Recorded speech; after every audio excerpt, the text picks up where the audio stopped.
হজের ভিতরে সর্বপ্রথম যে ফরজটা আমরা আদায় করি, সর্বপ্রথম যে কাজটা করি সেটা হলো ইহরাম বাঁধা। ইহরামের কাপড় আমরা বেঁধে, ইহরামের কাপড় গায়ে জড়িয়ে আত্মীয় স্বজন, নিজের পানের আত্মীয় স্বজন সব কিছু ছেড়ে দিয়ে আমরা চলে যাই মক্কার উদ্দেশ্যে। ইহরামের কাপড়ের ভিতরে কোনো সিলাইবিহীন ইহরামের কাপড়, কোনো সিলাই আছে?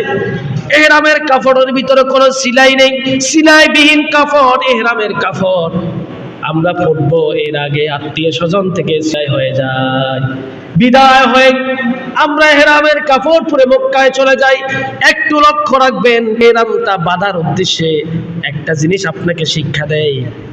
পৃথিবীর বুকে আপনার জিন্দেগির সমস্ত হায়াতগুলো যখন ফুরিয়ে যাবে, হায়াত শেষ হয়ে যাবে, আত্মীয় স্বজন আপন ছেলে সন্তানদেরকে ত্যাগ করে চিরতরের জন্য কাফনের কাপড় পরে চিরতরের জন্য বিদায় হয়ে পরকালে চলে যেতে হবে, ঠিক কিনা?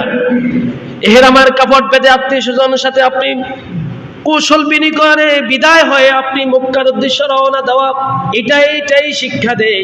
সাদা কাপড় পরিধান করে, কাফনে কাপড় পরিধান করে আপনি একদিন আল্লাহর ডাকে আপনি সাড়া দিতে হবে।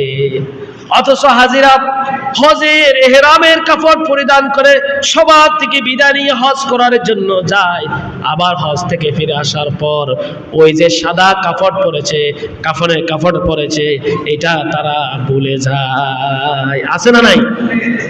যদি ওইটা যদি মনে থাকতো, আমি তো আত্মীয় স্বজন থেকে বিদায় নিয়ে গিয়েছি, আমি তো মৃত হয়ে গিয়েছি, আমার গুনাহ আবার আমরা কিভাবে করতেছি, হায়রে যেভাবে ইহরামের কাপড় পরিধান করেছি আমি তো আবার কাফনের কাপড় পরিধান করতে একটি সেকেন্ডও বাকি না। এক সেকেন্ডের কোনো ভরসা আছে? কোনো ভরসা আছে?